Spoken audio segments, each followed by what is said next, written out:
President, it's good to welcome you back to snowy Washington, D.C. I know that you were back home in Alaska, where, while they may not have had snow, they got everybody else's attention with a 7.1 earthquake. So I know that it was an interesting weekend for you as well. Mr. President, I'm here on the Senate floor this morning with a fair amount of excitement and enthusiasm. We are beginning the debate on energy legislation, energy reform legislation, a bill, Senate Bill 2012, the Energy Policy Modernization Act. Mr. President, this is the first time that the United States Senate has debated energy policy reform in more than 8 years. More than 8 years that we've had this kind of debate. I was here yesterday morning. We had an opportunity to open the floor up. I opened, Senator Collins was in the chair. It was kind of one of those interesting mornings where everybody else seemed to be female around the floor, and the press has taken note of that. But that's not my point. I left here, and I went out in the hallway, and there was a group of about 8 or 9 young kids with a fellow who works on the House side, and I think he was giving them a little bit of a field trip, but actually I think he had kid duty because school was closed. And we had a fabulous conversation, as you can have with kids of that age that are excited about being in the Capitol and understanding the difference between a House member and a Senate member. And they said, well, what are you working on? I said, well, it's really exciting because we're going to be taking up energy legislation, reform legislation. We haven't done it in a long time. And I said, you're kids. When were you born? And the one little girl says, 2007. And I said, well, 2007 is the last time that we had energy legislation on the floor. And I said, look what's happened to you in the 8 years that you've been here. You've grown. You've gotten smarter. You've been exposed to a lot of things. Sometimes it helps to put passage of time in relation to our kids because we can see that. Mr. President, it is long, long overdue to be debating energy legislation on the floor of this Senate. This is a good bill. It is a timely bill, and it is a bipartisan bill. And it deserves overwhelming support from this chamber. And I was encouraged by the minority leader's comments and his encouragement that through the process that we have built in the Energy Committee to move out a bipartisan bill, it should enjoy the respect of good debate as we move forward to again attempt to modernize our energy policies. At the beginning here, Mr. President, I want to acknowledge the good work, the strong work, the very cooperative work that I have received from my ranking member, Senator Cantwell, from the state of Washington, and just thank her for helping me craft this bill, because it was truly a joint effort. It was a very collaborative effort. I also want to thank the other members of the Senate Energy and Natural Resources Committee for all the ideas that they brought to bear and the support that we have received to them in bringing the bill to this point. To give folks a little bit of a background on how we came to have this energy bill up, first real substantive legislation that we've had here in 2016. But I think it's worthwhile to talk about how we got here, because that in and of itself is a little bit unusual nowadays. And I just need to segue just a moment, because it was just last year at this time that Senator Cantwell and I were managing the floor when we had the Keystone XL debate. It was the first time that we had seen, quote, regular order with a full-on amendment process in a long time. A lot of people didn't even know how to process these amendments. And so we worked through some 40-odd amendments, got everybody's attention on, hey, you can actually move a bill that has some level of controversy. We didn't obviously agree on many aspects of it, but we moved through a process. Well, it's January again, and the women are back at work, and I am hopeful that the collaborative effort that got this bipartisan bill to the floor here today will be reflected in the debate that goes for us.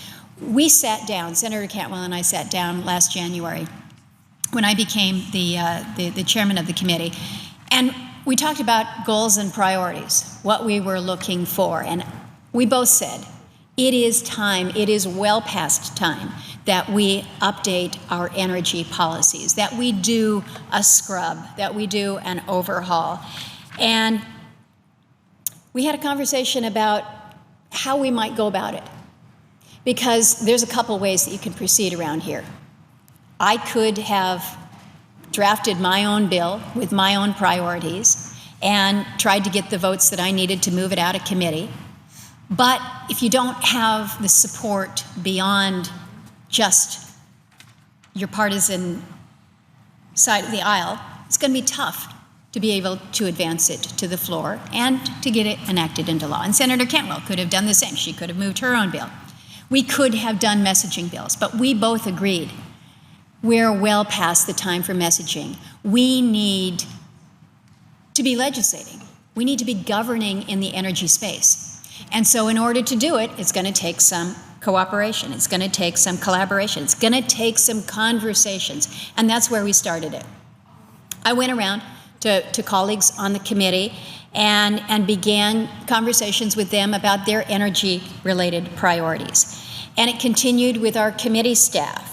They held dozens of bipartisan listening sessions with stakeholders. We held them here in Washington, D.C.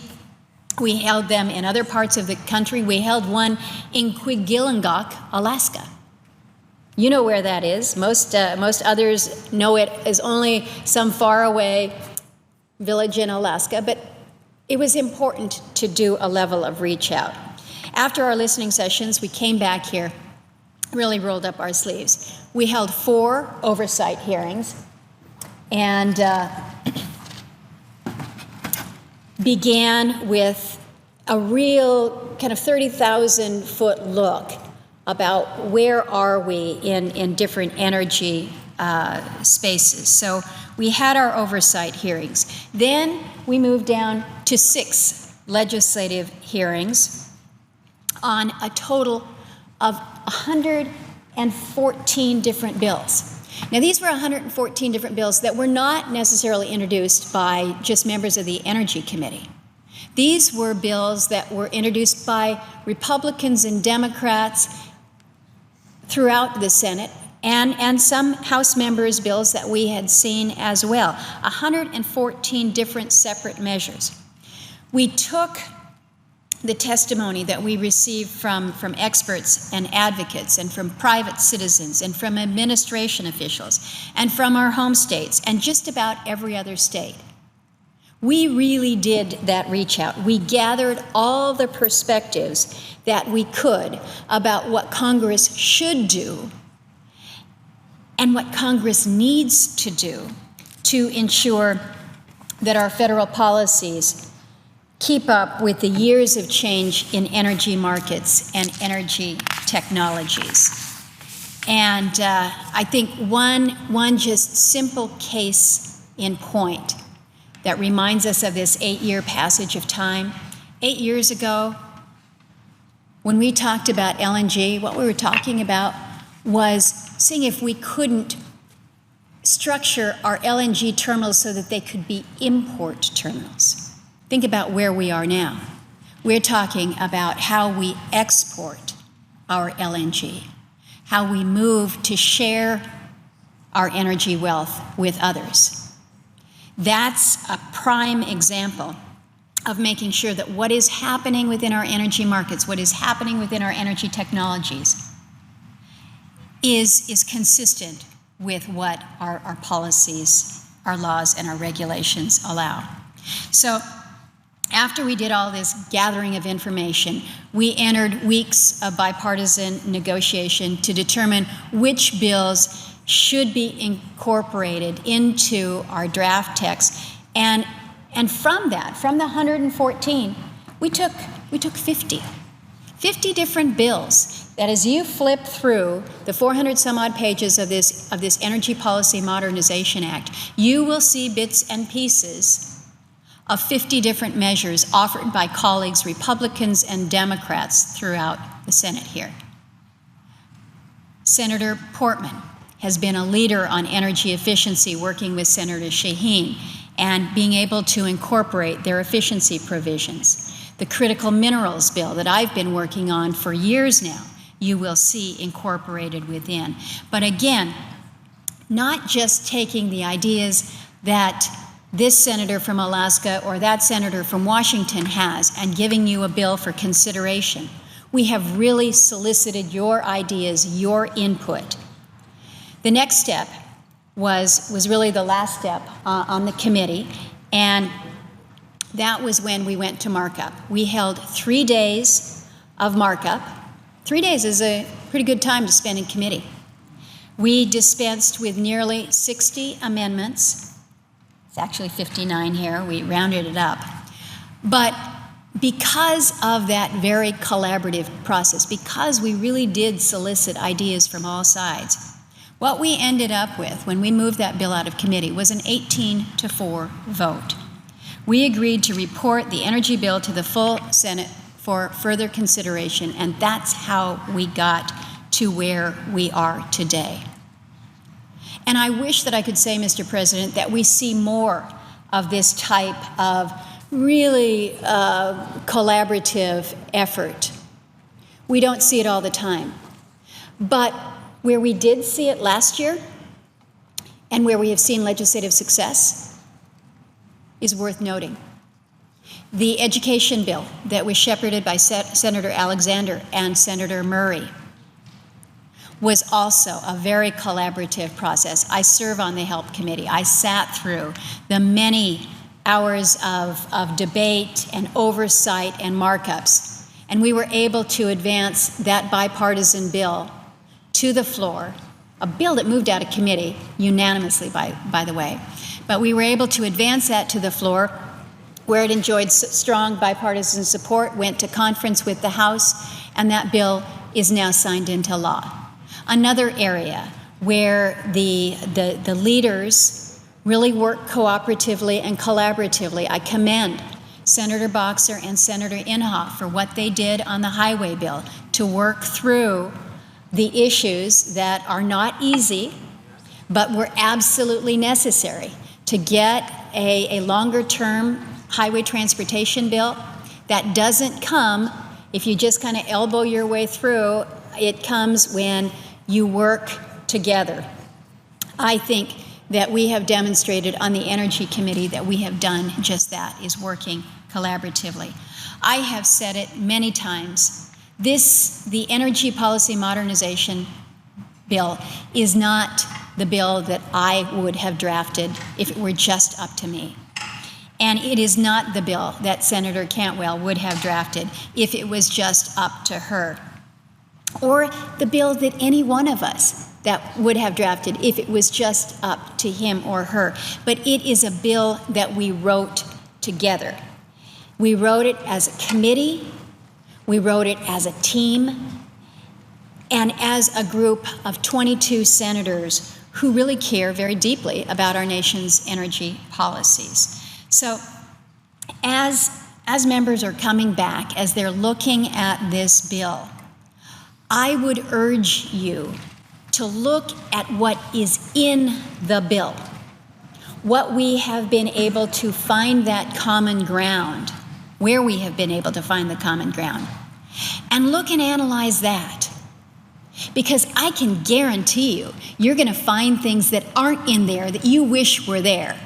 And you're going to say, Lisa, how come my X, Y, or Z is not part of this bill?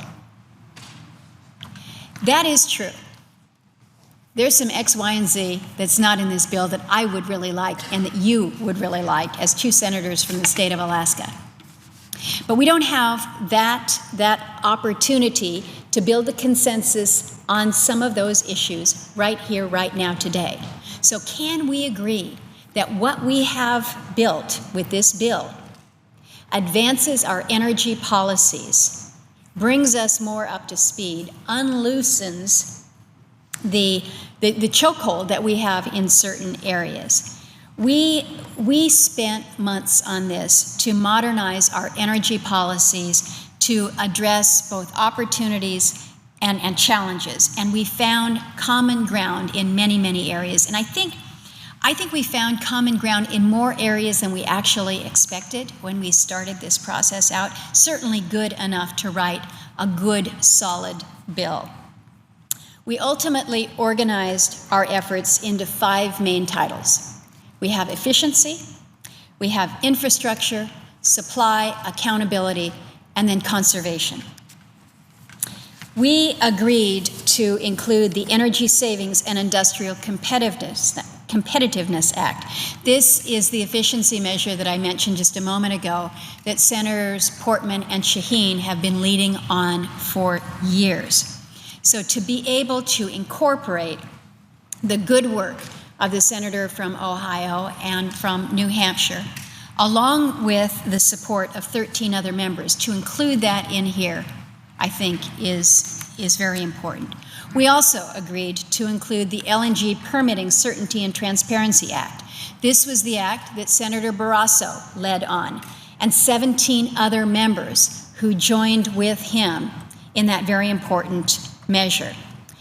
We also agreed to include My American Minerals Security Act, the Critical Minerals Bill, sponsored by Senator Risch of Idaho, Senator Crapo, Senator Heller of Nevada. Again, a piece that I think many would agree is vitally important. As we see vulnerability in our country on energy security, where we rely on others for sources of supply, we can't ever forget how important minerals are. And we don't want to go down that same road that we have been, for instance, with oil historically, when we're talking about our critical minerals. So this is a huge issue for us. We agreed to promote the use of clean, renewable hydropower, a priority for members from Western states, including Senator Gardner, who helped lead on this, Senator Daines, Senator Cantwell, myself. We agreed to expedite the permitting of natural gas pipelines without sacrificing any environmental review or public participation. This was an effort that was led by Senator Capito of West Virginia. We agreed to a new pilot program for oil and gas permitting. This was one of just many good ideas that Senator Hoeven of North Dakota advanced. We took up a proposal from Senator Collins of Maine to boost the efficiency within our schools. I think we all recognize that this is an area where we can and should try to do a little bit more. It saves us in the long run. And then Senator Klobuchar from Minnesota had a measure to increase the efficiency of buildings that are owned by nonprofits. We agreed to improve our nation's cybersecurity, an issue that we are all very keyed in on. This was from legislation that was originally presented by Senator Risch of Idaho, Senator Heinrich of New Mexico. We also saw an amendment from Senator Flake on this. We made innovation a key priority in our bill, with a recognition that there is a limited but a very, very useful role for the federal government to play early on in the development of new technologies. I just came from a meeting this morning, a summit on advanced nuclear technologies, and recognizing there, when you talk about nuclear and the future, innovation is so key to what we're building out. We agreed to reauthorize many of the energy-related portions of the America Competes Act. You'll recall that this was the measure that Senator Alexander has advanced in the past. So we took those energy-related pieces and have incorporated them. On some of the areas of renewable. Geothermal is one that I believe has enormous potential. We certainly have that potential in the state of Alaska, but we have it in other western states. This was a big priority for Senator Wyden and Senator Heller. Senator Wyden's legislation and the ideas that he has advanced in this space have been very, very key. We agreed to promote vehicle innovation. This was a priority that Senator Peters of Michigan, as well as Senator Stabenow of Michigan, and Senator Alexander of Tennessee have been working collaboratively on, so we were able to help advance that discussion with vehicle innovation. We agreed to renew the coal R&D program at the Department of Energy. This was based on a proposal that was advanced by Senator Manchin and Senator Capito, both of West Virginia, but Senator Portman was also very key in helping to advance that. We agreed to protect reliability within the electric sector, an incredibly important part of what we do within this legislation. We reform the loan guarantee program at the Department of Energy.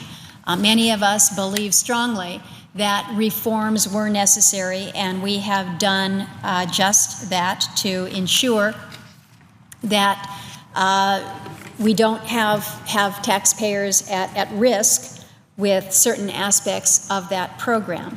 We agreed to reauthorize, and this was something that the minority leader mentioned, was the Land and Water Conservation Fund. As folks will recall, the reauthorization, or that authorization, expired towards the end of last year. We were successful within the omnibus to advance a 3-year extension of that. But what we did within the committee was we advanced permanent authorization of Land and Water Conservation Fund, but we put reforms within that program, reforms that were, again, endorsed by the full committee. We have a provision in there as well that helps to address the maintenance backlog within our national parks system. People understand that this year is the 100th anniversary of the National Park Service. It's something worthy of celebration. Unfortunately, we've got a real black eye when it comes to maintenance and upkeep of our parks. And so we have reviewed that issue and said we need to make steps to help address that in a way that is constructive. And then, Mr. President, there's a section of the bill that nobody will talk about. Press doesn't care to report about it, but I think it's a really pretty good section. And recognizing your interest in kind of regulatory reform, you'll be pleased to know that we cleaned up the U.S. Code. We delete dozens, there's actually 39 at my last count, dozens of provisions within it that are either obsolete or duplicative. We get these programs on the books. We put requirements for a study into law, and as long as they are still there, even though no one's reading that report anymore, even though that program is just now obsolete because of what has gone on, it's still on the books. So if you're worried about government spending and you're looking at the conservative reason to embrace what we're doing here, take a look at some of the provisions that we just get rid of. They're old, they're outdated, they're obsolete. So this is just kind of a sample of the good work that we have included within the bipartisan bill. I think many of the members that I listed are responsible for not just one provision, but for multiple provisions throughout the bill. Truly a team effort as we have worked this through. I think as we were counting up different parts of the bill where we have seen members contribute, more than half of the members of the Senate are sponsors or co-sponsors of at least one provision in the bill as we stand here today. So I think, again, that's representative of the process that Senator Cantwell and I have engaged in. So you may want to ask, so okay, you had a thorough process. What's in it? What good is it? What does it mean to me? How is this going to help our country from an energy policy perspective? How is it going to make sure that when we talk about energy security, translating to economic security and national security, how does this really all bind together? What does this do? How does this help our people?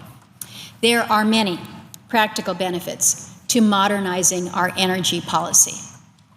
And I'll start with just the first obvious one.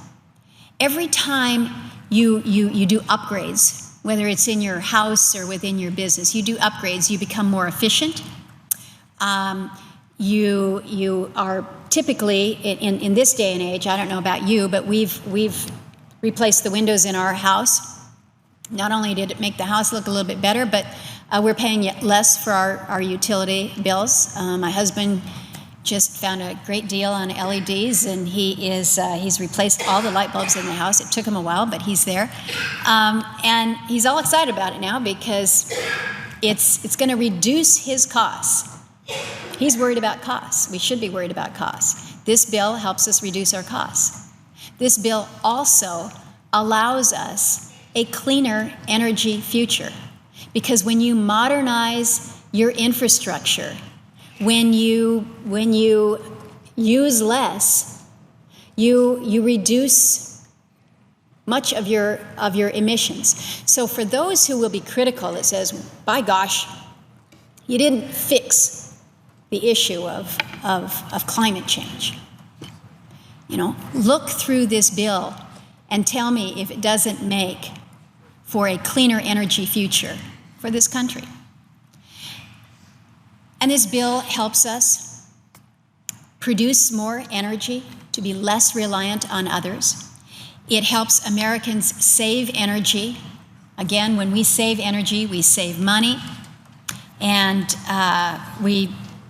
it's just a more efficient environment. It will help ensure that our energy can be transported from where it is produced to where it is needed.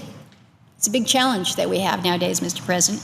It will bolster our status as the most innovative nation in the world. Why shouldn't we? Why shouldn't we be the most innovative nation in the world when it comes to energy? We have the resources here. Let's develop the technologies that allow us to access them in a way that is responsible, with good environmental stewardship, that creates jobs, that creates economic opportunities, that truly allows us to be more energy resilient. Why shouldn't we be the innovators and the leaders? Let's not cede that to anyone. Our bill will allow our manufacturers to thrive without fears of high costs or crippling shortages, and it will cement our status as a global energy superpower as we provide a share of our surplus to our allies and trading partners. Isn't that nice to know that not only can our energy be good for us and for America, but it can be good from a geopolitical perspective, helping our friends and our allies. That, when you think about the energy security, economic security, and the national security that comes with energy, that's where it all knits together. The Energy Policy Modernization Act will boost our economy, our security, and our international competitiveness, all at the same time. It will help our families save money. It will help our businesses save hundreds of billions of dollars. It frees up budgets. It frees up our ability to place priorities elsewhere.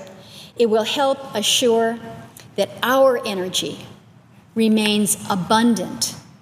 It remains affordable, even as it becomes more clean and more diverse in supply. And it will do all of this, Mr. President, without raising taxes, without imposing new mandates, and without adding to the federal deficit. So, again, you're getting great gain for our economy, good jobs, security from a host of different ways, We are able to do this without raising taxes, without imposing new mandates, and without adding to the federal deficit.